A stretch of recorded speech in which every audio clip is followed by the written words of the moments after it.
Welcome to the Dreams of Consciousness podcast. If you'd be so kind, would you mind introducing yourself? Hi, this is Mitch Harris from Brave the Cold and Napalm Death. How's it going? Basically, I wrote many songs in the last 5 years.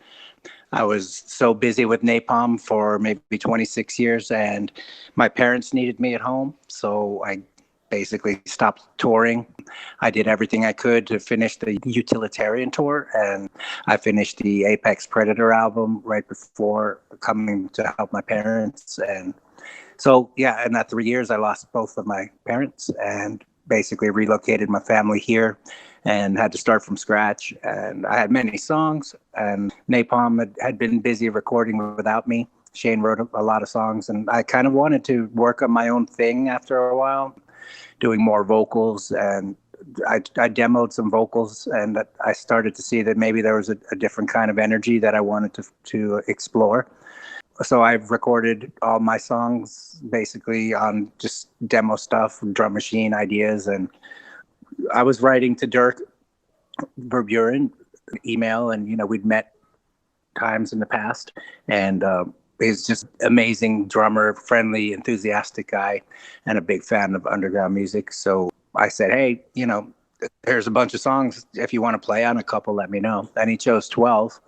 So I was like, wow, okay, killer. So, yeah, and he had some free time. So I went to Los Angeles for 1 week, 4 days, I think, and recorded the drums. And then I came home and did the guitar and bass and mapped out all the vocals. And then I realized Logan Mader had been producing, and he was living in Las Vegas. So he helped with the mix. And in that time, while I was doing vocals, I went to record the Napalm Death Throws of Joy album, and maybe 24 songs worth of stuff. And then I came home and finished this. And for 2 years, I was working on ways of releasing it. Maybe it's self-release, vinyl only or whatever. But in the end, Mission 2 Entertainment was very interested. So I was excited to have a team behind it. And yeah, so we finally closed the agreement or whatever. And it came out somehow at the same time as Napalm released their album. So it was strange timing, but also I'm just happy to get it out. And it was very fun to do. A lot of old school energy in there, but also something new. So we'll see where it goes, really. So let's backtrack a little bit. How would you describe the music of Brave the Cold? Well, it probably represents a little bit of everything I've done in the past. It's very old school in a way, but it's not for the sake of it. It's a fun album. It's organic from the heart, a specific kind of energy that kind of reflects everything I've done, but also combining things that maybe a little bit of a bridge between Menace in places, and also somehow something new as a result, because in Napalm, I did backing vocals like high screams and whatever, but I had other voices I would like to try, but it wasn't really necessary, even, with Barney's voice. So I just did things to complement his voice. And in this time, it gave me a chance to develop different vocal styles, a lower tone, and also just work in a way where there's no expectations, like, oh, it's not as good as the last album, or just starting fresh. It's like, maybe I do that very often. You do 1 or 2 albums, and there's a big gap in time, and there's a progression in my musical tastes. And I just, there was no point of doing a band like Brave the Cold when I was in Napalm, because I wouldn't want to compete with my own song writing style. But because I wasn't writing with them, it made it fun for me, and also, again, free from expectations. And yeah, and Dirk was very supportive. I would send him ideas that I did with vocals, and he was, excited about it. So that made it fun. In listening to the album, elements of it, as you mentioned, definitely remind me of the Menace album that you put out, especially some of the vocals. There is a very strong grind element to it, but I think more than Napalm, the grind on Brave the Cold actually reminds me more of like, the crusty kind of grind that Phobia and Extreme Noise Terror play. You mentioned not wanting to compete with Napalm. Is Brave the Cold... not competing with Napalm, but competing with my own writing style. Exactly. I don't like to have, which song should I... Like the same band sometimes. Yeah. So I was just going to say, like, not competing necessarily in a business sense, but in terms of the overlap between the kind of grind that Napalm plays and the kind of grind that Brave the Cold does, they seem to be quite distinct from each other. Was this intentional? No, I mean, with Napalm, okay, like there's a few songs that have clean vocals, and there would be a limit to what I would want to do with Napalm with that. Not that they would try to stop me, but it's not what Napalm Death it should have gone like too far into, if you know what I mean. So I like having that freedom. And in Napalm, it's like when we have fast parts at this stage in our career, it's really fast, And it's not a speed contest to try to be the fastest band in the world or whatever, but there's songs here that were like half speed blasts, like the old school. I don't know. It's not a speed contest. And there's other parts that were just fast because of the nature of the tune. So it was never really trying to be too far removed or progress from the last album or, a different kind of production. It just felt like limitless. I just found it fun. I said, I like this part. And it's not fast. It's not like physically impressive, but it's fun. It fit the song and it made it dynamic. And so it's a different feel. And for me, it's not a speed contest, man. There's drummers out there that can play 1,000 miles an hour, but I prefer songs that have, tempo changes and dynamics. And so somehow, if we use the fast part, it was really more for a dynamic than extremity. Not that Napalm does extremity for the sake of it, because when they get it right, it's fucking awesome. But it's like if you speed up the parts too much, sometimes it loses the swing of the song. Other people say groove, but I say the swing. If it's too fast, then the riffs don't have that same power.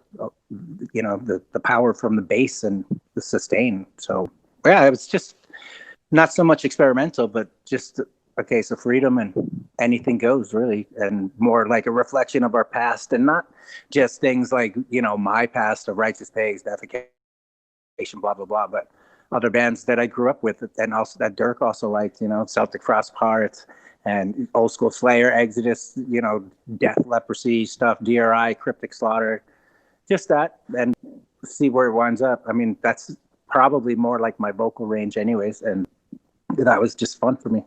Let's talk about your partner in the band. People may know Dirk Verbeuren from his work with Megadeth, Devin Townsend. He's also played with the Norwegian death metal band Cadaver. Why was he the guy that you reached out to? Well, we write to each other occasionally. I mean, we're fans of each other's work. Soil work was awesome, and he's just a great guy. And every once in a while, he'd be like, "Hey, how you doing in Vegas? I hope all's okay." And I'm like, "Yeah, my parents aren't well." And he's just really compassionate, a caring guy, and just so genuine. So it was more like a coincidence. I was like, "Hey, I got these songs." And at one point I thought maybe I can get this friend on drums and this guy to do some vocals and this guy from this band. And it became super complicated, but I also wanted to work with friends that we shared a collective vision, and work with people that I like, just friends really.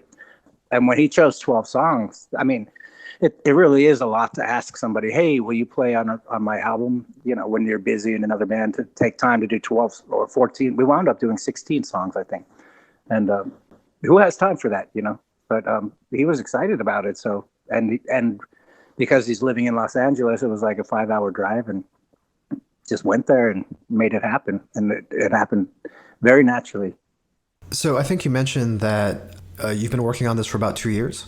Some of these songs go back to 1996, things that didn't necessarily fit in Napalm or anything I was doing. It's like, I don't really think about what I'm doing when I write. I just basically push record and eventually structure songs. And I try to choose songs that kind of complement each other and make an album that flows. And in Napalm, Shane also wrote a lot of songs. And at some points, Jesse also contributed. So it's just, you do 4 songs on a record and then you wait 4 years go by. And I think, I want to do something else now. So there's some old songs, there's some stuff that are 4 years old. There's some stuff that was done literally just before we got together. So there's some new stuff, old stuff, and, other stuff that was maybe too weird for anything. But as you develop, especially with vocals, you think, hey, now this kind of fits into a picture that I like to listen to an album that has one kind of feeling throughout, but it changes and it catches you by surprise, and it has sort of just surprises, and that's extreme to me because you didn't expect it. And if it becomes predictable, then I don't know, then it's just boring for me to listen to, and I don't know about other people, but I have to enjoy it too. So where did you end up actually recording the album? Different studios, because in LA, oh man, I forget the name of the studio. Adir Duffenbach. He has a studio near Dirk's house in North Hollywood. And I would have to look it up in my notes. Maybe I can. Well, it's going to be too late. We're on the radio. So so that was done in North Hollywood. We did guitars and some vocals at Tone Factory here in Vegas with my friend Hugo and Vinny Castaldo. Hugo Castillo and Vinny Castaldo. And then I did bass at home. And I played everything on the E string. I put the thickest 5-string bass string I could find and stuck it in. And now it's stuck in my bass. So I did all the bass from home, not to waste any time. And I could spend time to learn it all on one string. And I demoed vocals at home, like just the ideas. And then I did some with Hugo. And then when I brought the stuff to mix to Logan, I finished the vocals with him. And I redid some vocals that I thought, that I became more consistent towards the later recording. So I redid some parts, and yeah, it all happened over 3 weeks, really. But it was separated. I said, okay, I have lyrics to 3 songs. I'll try these today, and then I'll go home and I'll call you next week when I get some time, when I get an idea, because I don't know. I like to have it kind of planned out before I start screaming for no reason, I was actually going to ask if there was any bass on the album because, I wasn't sure if you recorded any bass for this. Mm-hmm. Yes, most people only hear it on their phone these days, but I mean, I've always been not obsessed, but inspired by the Celtic Frost bass sound on Morbid Tales, especially. And it's very strange because the band is so heavy, but they tune to E.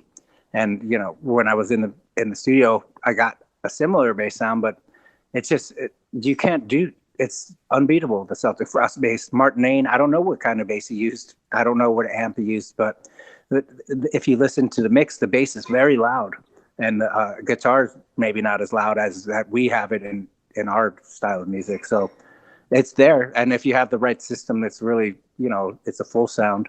And I find in metal music in general, there's a lack of bass, because you have drum triggers and loud guitars. Everything is on maximum velocity, so the bass takes a back seat. So I really tried to get it as loud as possible, but without, ruining the you can't hear the guitars anymore.